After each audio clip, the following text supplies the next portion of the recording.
What's up mga kaagre? So ito nga at isang napakagandang araw na naman po sa inyong lahat mga kaagre, no?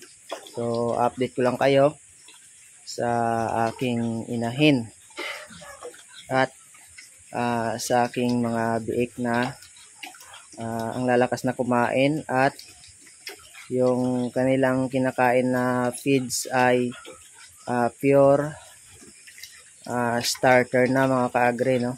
So wala nang halong booster feeds. So ayan, ang lalakas na kumain. At sa susunod na araw ay kukuhanin na ito, no? So bali yung 8 ay kukuhanin at yung 3 ay papaiwan ko naman mga kaagre, no? So yung 3 babae mga kaagre ay papaiwan ko. Kung makalagpas hanggang December yung sakit na ASF ay gagawin ko na namang inahin yung 3 ipaiiwan ko, no? So yung brown na may batik na puti, tapos ito yung pure na brown, at itong isang ito, no?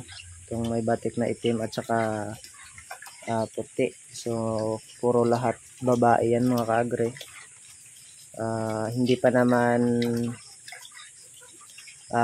malaki, so hindi pa naman sure na gagawing inahin kasi biik pa naman, no? So mas maganda pumili ng inahin pag nasa 3 to 4 months na sila. So maganda, malaman mo talaga pag maganda yung tindig ng isang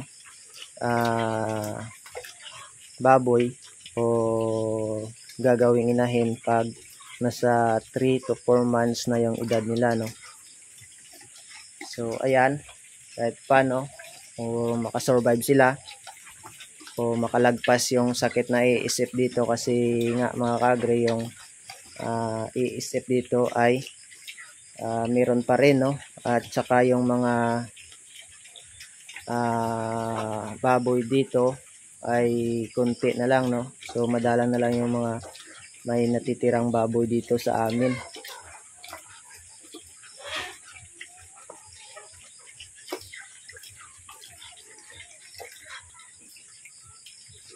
So saktong-sakto lang to pag kinuha nila, no? So ang ganda naman ng katawan at malakas na yung kanilang kain, no?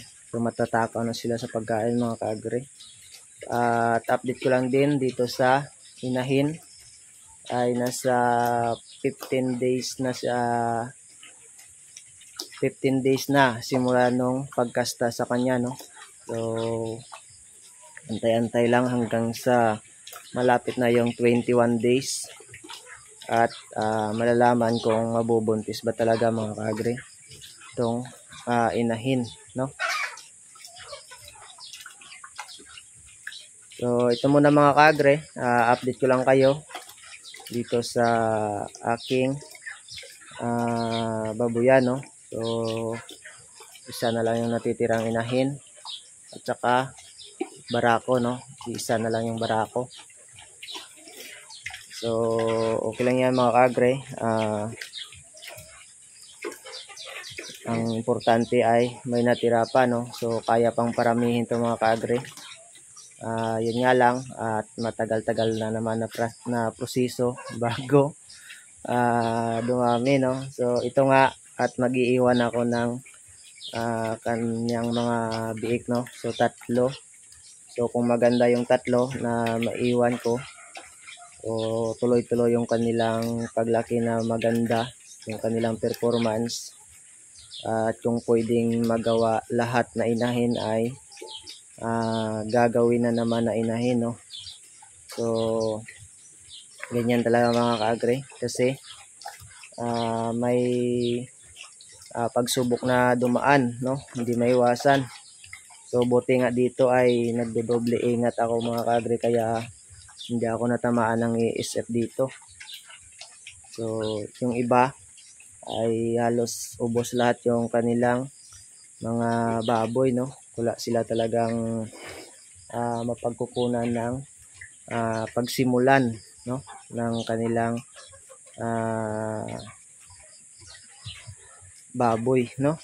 So magsimula ulit sila sa baboy, wala sila talagang natira na kahit isang inahin, no, o isang barako, no. So ito iniwan ko talaga at paparamihin pa mga kaagre, no.